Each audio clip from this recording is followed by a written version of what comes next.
شاعر کہتا ہے کہ جلوائے یار ادھر بھی کوئی پھیرا تیرا سنا ہے آپ ہر عاشق کے گھر تشریف لاتے ہیں، میرے گھر میں بھی ہو جائے چراغاں یا رسول اللہ۔ جڑے آنے کے سرکار نہ گزر ہو جائے اچھا ہی کہو سبحان اللہ۔ شاعر کہتا ہے کہ جلوائے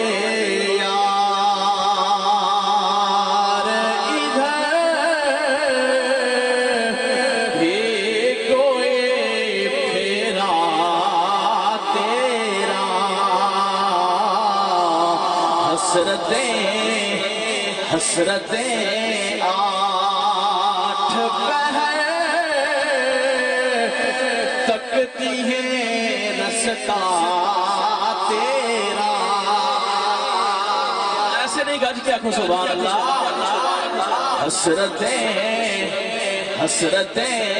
آٹھ پہر تکتی ہیں رستا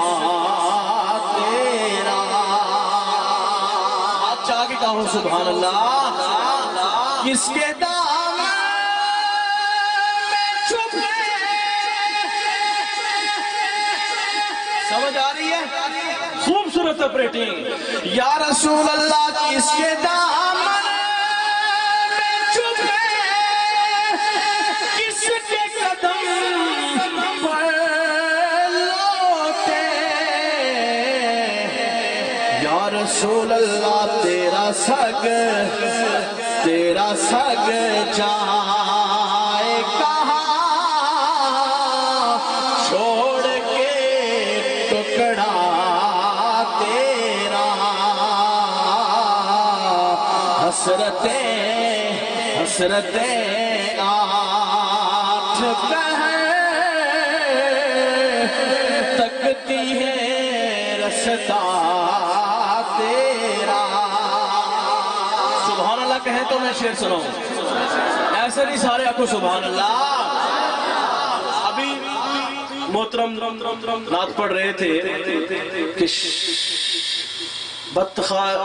کیا شعر سوئے بدخواہ اور موت پر میری شہیدوں کو بھی رشک آئے گا، وہ نعت پڑھ رہے تھے تو اس شعر پہ مجھے خالد حسین خالد صاحب یاد آ گئے، اور محترم عمر بھائی بھی، انہوں نے بھی سر نیچے کر لیا تھا، کیونکہ ہم یہاں سے جب ان کے جنازے پہ گئے نا، وہاں جا کے اس شخص کی قدر پتہ چلی۔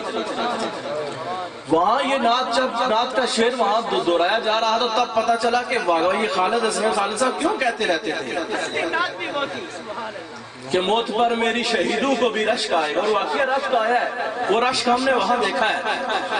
تو اس مدینے کی ہوا کے بارے میں شاعر کہتا ہے کہ جب بندہ پریشان ہوتا ہے، اداس ہوتا ہے تو کیا کرتا ہے؟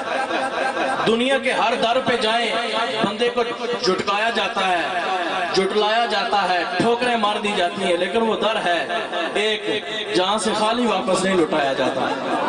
گج کیا کو سبحان اللہ۔ اے مدینے کی ہوا، اے مدینے کی ہوا، دل میرا افسردہ ہے، تو کیا کروں سوکھی کلیوں کو کھلا جاتا ہے جھونکا تیرا۔ یا رسول اللہ سوکھی کلیوں کو کھلا جاتا ہے جھونکا تیرا۔ جلوائے یار ادھر بھی کوئی پھیرا تیرا۔ نعرہ ہاتھ اٹھا کے جواب دے، نعرہ رسالت